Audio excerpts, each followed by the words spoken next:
Welcome to లక్ష్య సంకల్ప trust. ఇవాళ స్పెషల్ వచ్చేసి veg biryani. Every Friday special item పెట్టాలని చెప్పి ఈ పని చేస్తున్నాము. ఎందుకంటే తినే వాళ్ళకి కూడా అనిపిస్తుంది ఎప్పుడు రెగ్యులర్ ఐటమ్స్ కొంచెం స్పెషల్గా తింటే బాగుండు అని అడుగుతారు. మేడం కొంచెం స్పెషల్గా చేయండి, ఇంట్లో పిల్లలకు కూడా పెడతాము అని. సో అందుకని డెసిషన్ తీసుకున్నాము. సో వెజ్ బిర్యానీ ప్రిపేర్ చేసే విధానం చూసుకుందాము. ఉల్లిపాయలు సన్నగా పొడుగ్గా తరుక్కోవాలి, టమాటాలు చిన్నగా తరుక్కోవాలి.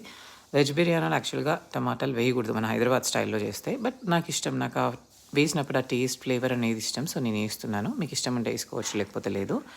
తర్వాత పొటాటో, క్యారెట్, ఇంకా కాలీఫ్లవర్ పెద్దగా తరుక్కోవాలి. తర్వాత ఒక ప్లేట్లో హోల్ మసాలా తీసుకోవాలి. బిర్యానీ ఆకు, షాజీరా, ఇలాచి, లవంగ, స్టార్ అనీస్. తర్వాత ఇంకో ప్లేట్లో అల్లం వెల్లుల్లి పేస్ట్, ధనియాల పొడి, గరం మసాలా పొడి, ఉప్పు, కారం తీసుకోవాలి. తర్వాత ఇంకో ప్లేట్లో పెరుగు కొట్టుకోవాలి. అండ్ ఎండుమిరపకాయలు, యాక్చువల్గా పచ్చిమిరపకాయలు వేయాలి కానీ నాకు ఇంట్లో ఎండుమిరపకాయలు లేదు. As I'm preparing food for 150 people, budget issue, so అట్లా వేసాను. దాని తర్వాత పుదీనా, కొత్తిమీర తరుక్కోవాలి.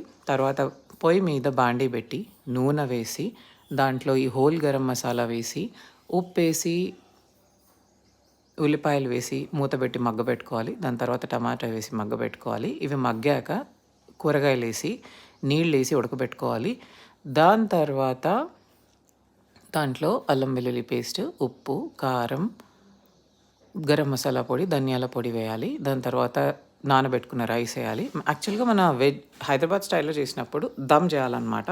బట్ అంతమందికి ప్రిపేర్ చేస్తున్నప్పుడు చాలా టైం పడుతుంది. మనకేమో టైం కన్స్ట్రెయింట్స్ ఉంటాయి. 12 కల్లా అట్లీస్ట్ 1 కల్లా అక్కడ ఉండాలి. ఎందుకంటే వాళ్ళు పాపం ఎండలో చాలా వెయిట్ చేస్తారు. మేడం మంచి హెల్దీ ఫుడ్ వేస్తుంది అని చెప్పి. సో అందుకని చెప్పి షార్ట్కట్లో వండిన.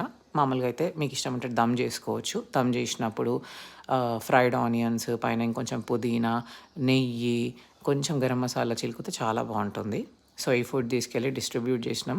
వాళ్ళు చాలా హ్యాపీగా ఉన్నది, వెరీ హ్యాపీ, మంచి హ్యాపీ ఫేసెస్. సో మేము ఇట్లా రోజు చేస్తున్నామంటే మీ వల్లనే, మీ సహకారం లేకుండా మేము చేయలేము. మీరు చేసే చిన్న సహాయం ఆర్ పెద్ద సహాయం అనుకోండి, మాకు సబ్స్క్రైబ్ చేయడం, లైక్ చేయడం, ఫాలో చేయడం. So please kindly do that. అందరి కోసం, అందరి బాగు కోసం. And I hope you will do that. Thank you so much. అందరి హ్యాపీ ఫేసెస్ చూడండి. చూసి మీ చిన్న సబ్స్క్రిప్షన్, మీ చిన్న ఫాలో, మీ చిన్న లైక్ వరల్డ్లో ఎంత ఇంపాక్ట్ చేస్తుందో చూడండి. మీకు కూడా చాలా సంతోషం అనిపిస్తుంది. So thank you so much again and again. Enjoy the food, enjoy the channel, enjoy the content.